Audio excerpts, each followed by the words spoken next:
할렐루야! 자, 복음을 통해서 믿음으로 의롭다 함을 얻는 우리 성도님들을 주님의 이름으로 축원드립니다. 오늘도 주님의 은혜 안에서 노마사를 통한 복음의 진수를 깨달아지는 시간 되시기를 또 한번 주님의 이름으로 축원드립니다. 지난주까지 우리는 오직 믿음으로 하나님 앞에서 의로움을 얻었다라는 것을 알게 되었습니다. 그렇다면 우리가 예수 그리스도를 믿음으로 하나님의 그 의로움을 얻게 되면 과연 우리에게는 어떠한 유익이 있을까요? 의롭다 하심을 받는 것, 칭의의 유익은 무엇일까요? 오늘 본문을 통해서 함께 살펴가면서 다시 한번 큰 은혜 받는 시간 되기를 주님의 이름으로 축원합니다. 본문 1절을 보시면 그러므로 우리가 믿음으로 의롭다 하심을 받았으니 우리 주 예수 그리스도로 말미암아 하나님과 화평을 누리자. 아멘. 가장 먼저 사도 바울은 우리가 믿음으로 의롭다 하심을 받았을 때 누릴 수 있는 유익은 바로 하나님과 화평을 누리는 것이라고 했습니다. 이것, 즉 하나님과 화평을 누리게 되는 것은 율법이나 할례가 아닌 오직 예수 그리스도를 믿는 믿음으로 비롯되었으니 이것은 하나님의 은혜로 받게 되는 그러한 유익인 것입니다. 그래서 사도 바울은 2절에 또한 그로 말미암아 우리가 믿음으로 서 있는 이 은혜에 들어감을 얻었으며 하나님의 영광을 바라고 즐거워하느니라 라며 우리가 믿음으로 이 은혜에 들어감을 얻었다라는 표현을 지금 하고 있지요. 그리고 그 은혜 속에 들어가면 더 이상 나는 세상 속에서 얻고자 하는 부귀 영화 또는 자신의 영광이 아닌 하나님의 영광을 바라고 즐거워하게 된다라는 것입니다. 이것이 세상이 줄 수 없는 것. 그리고 이것 때문에 우리는 하나님을 향한 소망으로 비록 우리의 몸은 이 땅을 살고 있지만 우리의 마음과 영혼은 늘 하나님의 그 나라를 소망하면서 살아가게 되는 것입니다. 이것이 바로 우리가 그리스도를 믿음으로 얻는 의로움에 합당한 삶이라고 할 수 있는 것입니다. 그런데 이러한 삶을 살 때 과연 우리 앞에는 어떠한 것들이 기다리고 있을까요? 만사가 형통하고 또 탄탄대로가 그냥 우리 미래에 기다리고 있다면 얼마나 좋겠습니까? 아니면 하나님의 백성을 향한 세상에 그 사탄의 세력에 의한 끊임없는 가시밭길일 수도 있을까요? 대답은 두 번째죠. 우리가 세상 사람들처럼 똑같이 살아가면 특별한 어려움을 겪지 않을 수가 있습니다. 그러나 우리가 하나님의 백성으로 이 땅을 살아가면 신앙으로 인해 상당한 어려움을 겪게 될 것입니다. 사도 바울은 이것을 바로 환난이라고 하는 단어로 표현했습니다. 3절과 4절을 보면 다만 이뿐 아니라 우리가 환난 중에도 즐거워하나니 이는 환난은 인내를, 인내는 연단을, 연단은 소망을 이루는 줄 알미로다. 아멘. 사도 바울은 성도들이 환난 중에도 즐거워한다라고 했는데 이는 환난에도 불구하고 미래의 소망 가운데 즐거워할 수 있다라는 의미일 수도 있고, 또는 환난이 소망의 실현으로 이어지기 때문에 환난 자체를 즐거워한다라는 의미일 수도 있습니다. 즉, 어차피 성도의 삶의 환난은 당연한 것이고, 또한 환난을 피하기 위해서 믿음을 버리는 것이 아니면 믿음을 우리가 지켜가면서 인내하다 보면 그 인내로 인해 우리의 믿음이 연단, 즉 훈련을 받게 되어 마침내는 소망의 실현에 다가가게 된다라는 것입니다. 그렇다면 과연 환난 중에 있는 사람이 어떻게 그것을 인내할 수 있을까요? 우리가 예수님으로 인해 하나님과 화평해졌다고 우리의 모든 일이 형통해지지는 않습니다. 오히려 세상의 그 방법을 역행하고 거룩함을 추구하느라고 오히려 우리의 삶이 고생을 자초하는 경우가 훨씬 많아질 것입니다. 이것이 환난인데, 이 환난 속에는 숨겨진 비밀이 있다라는 것을 지금 사도 바울은 우리에게 말해주고 있습니다.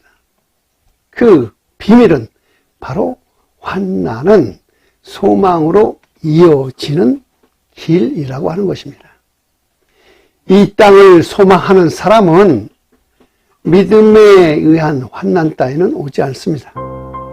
오직 믿음으로 환난을 당하는 성도들만이 천국의 소망을 가질 수가 있으며, 그 소망을 위해 환난을 인내하며 그 인내심으로 우리의 믿음이 성장되어 가는 것입니다. 사랑하는 성도님 여러분, 우리가 살아가다 보면 우리는 예기치 못한 어려움을 만날 때가 있습니다. 그럴 때 우리의 감정은 어떨까요? 자연스럽게 슬픈 마음, 비참함에 빠질 수밖에 없습니다. 이것이 환난일 수 있습니다.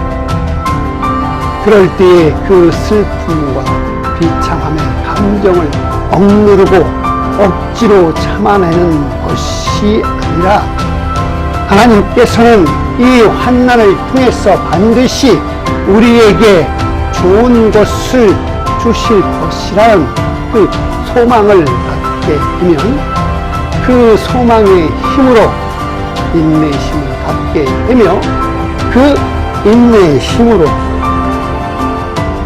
믿음의 성장인 연단 과정을 지나게 되는 것입니다. 그러니 이제 우리는 환난 가운데서도 즐거워할 수가 있습니다. 왜냐하면 이로 인해 우리는 소망으로 살게 하시기 때문임을 알기 때문입니다.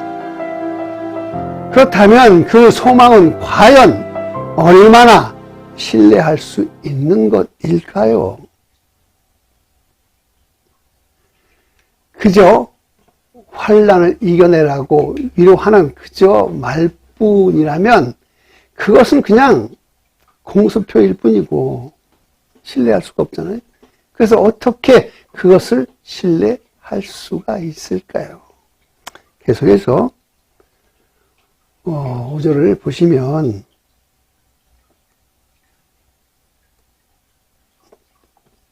소망이 우리를 부끄럽게 하지 아니함은 우리에게 주신 성령으로 말미암아 하나님의 사랑이 우리 마음에 부은 바 됨이니. 아멘. 사도 바울은 소망 때문에 성도가 낙심할 일은 없다라고 말합니다. 왜냐하면 그것은 바로 하나님의 사랑을 근거로 하기 때문입니다.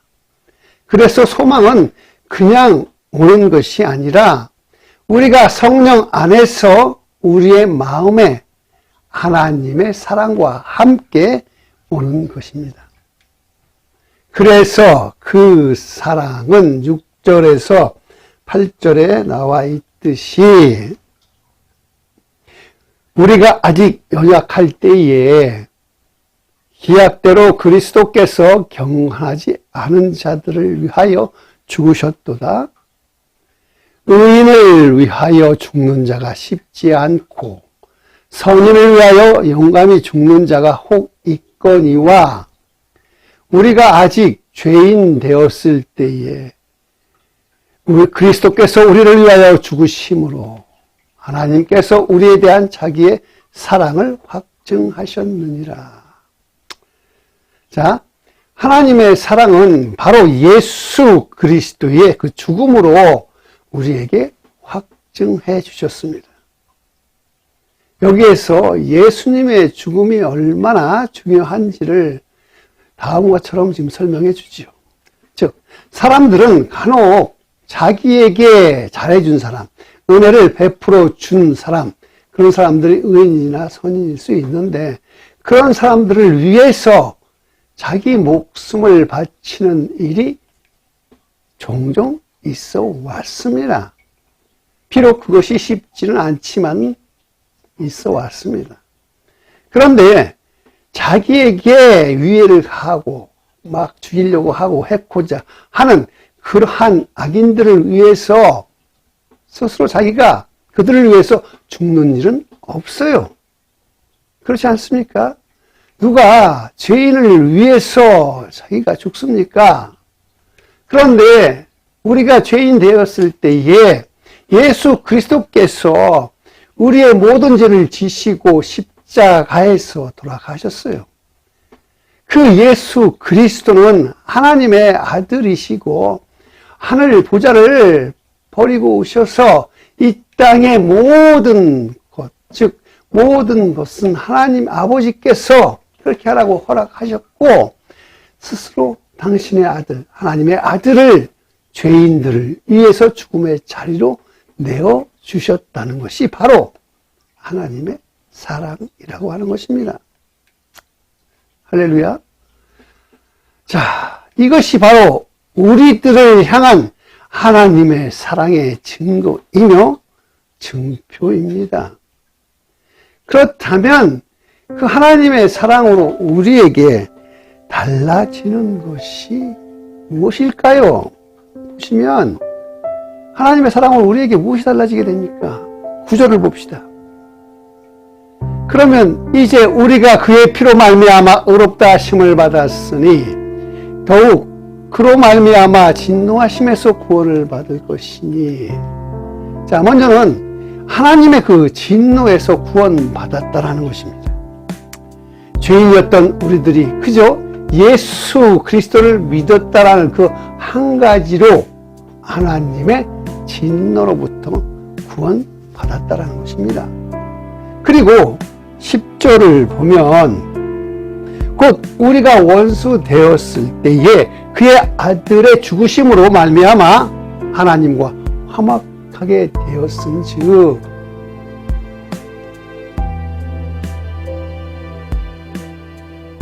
화목하게 된 자로서는 더욱 그의 살아나심으로 말미암아 구원을 받은 것입니다.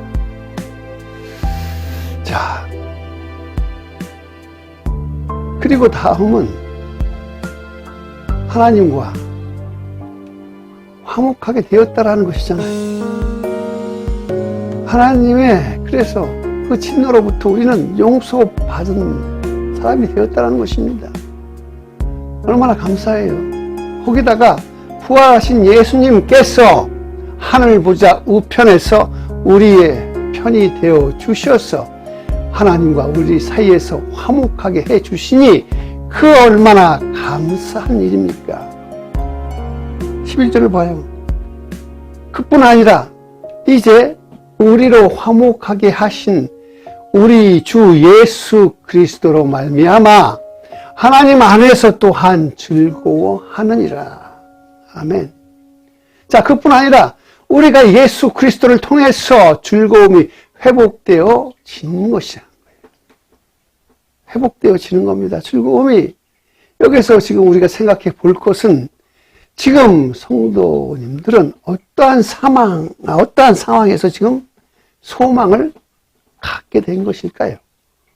네, 그것은 바로 환난 가운데 있을 때에 예수 그리스도를 믿어 의롭다 함을 얻었을 때가 아닙니까?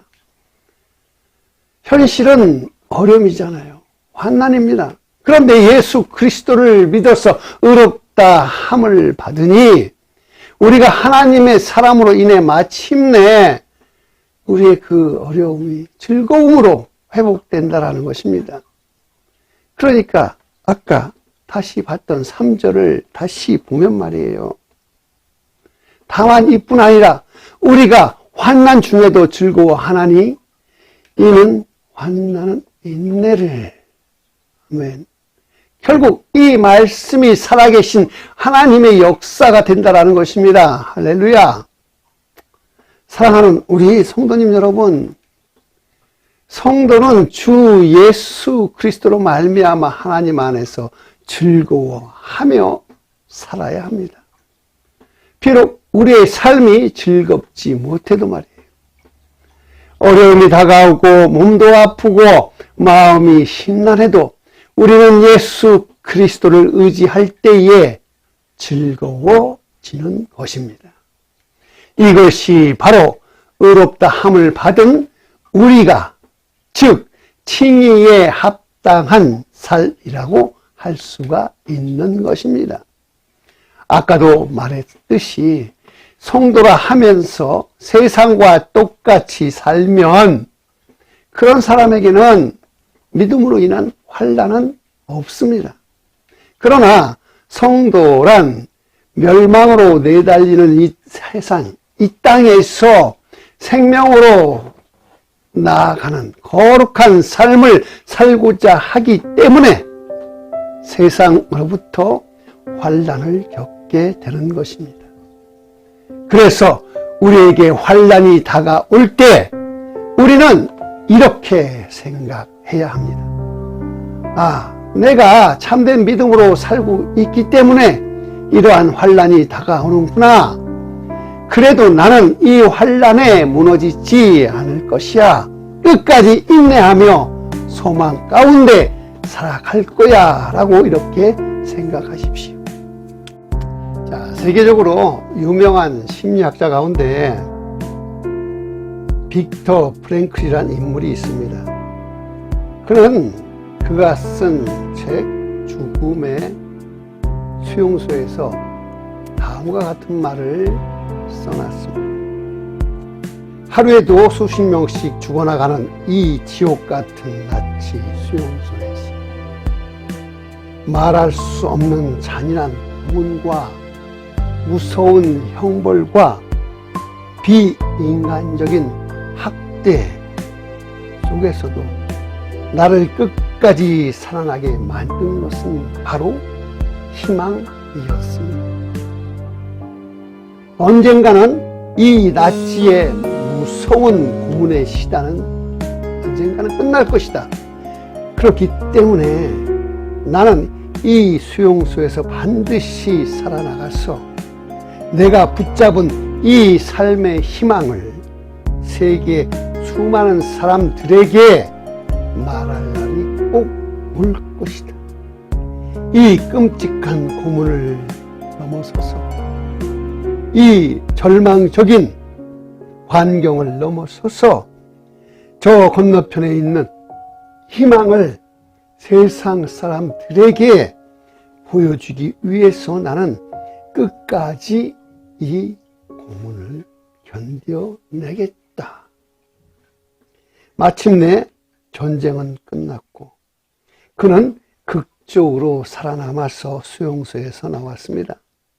그리고 그는 정말로 지금 전 세계를 돌아다니면서 이 삶의 의미와 희망의 의미를 말하는 위대한 심리학자가 되었습니다. 빅터 프랭클린은 이렇게 말합니다. 성경은 그리스도를 알지 못하는 사람들, 복음을 알지 못하는 사람들을 가리켜서 세상에서 소망이 없는 자라고 말합니다. 그래서 우리는 묻습니다. 참된 소망은 어디에 있습니까? 이방인들은 그 희망을 알지 못합니다. 할렐루야. 자, 사랑하는 우리 성도님 여러분, 우리가 예수 그리스도를 믿어 의롭다 함을 받았을 때 얻는 유익은 이제 우리 안에는 이런 소망이 생겼다라는 것입니다. 이 소망은 바로 예수님을 믿는 사람들에게 생겨진 그러한 능력입니다. 세상 사람들은 저마다 세상 것들을 소망하며 살아가지만 우리는 하나님의 생명과 구원, 영광을 소망하며 살아가는 사람들입니다. 이것이 바로 예수 그리스도를 믿어서 의롭다 칭함을 받은 우리가 살아가게 될 삶의 자리이며 칭의에 합당한 삶이라고 확신합니다. 이제 이렇게 기도해 봅시다. 하나님 아버지, 저는 이제 하나님이 주신 칭의에 합당한 삶을 살고자 합니다. 어떠한 환난도 이제는 소망으로 받겠습니다. 이제 나의 삶은 하나님과 교제하는 삶으로, 하나님의 은혜가 넘치는 삶으로, 하나님의 임재가 넘치는 삶으로 살아갈 수 있도록 늘 성령님의 도우심을 바랍니다. 예수님의 이름으로 기도드립니다. 아멘.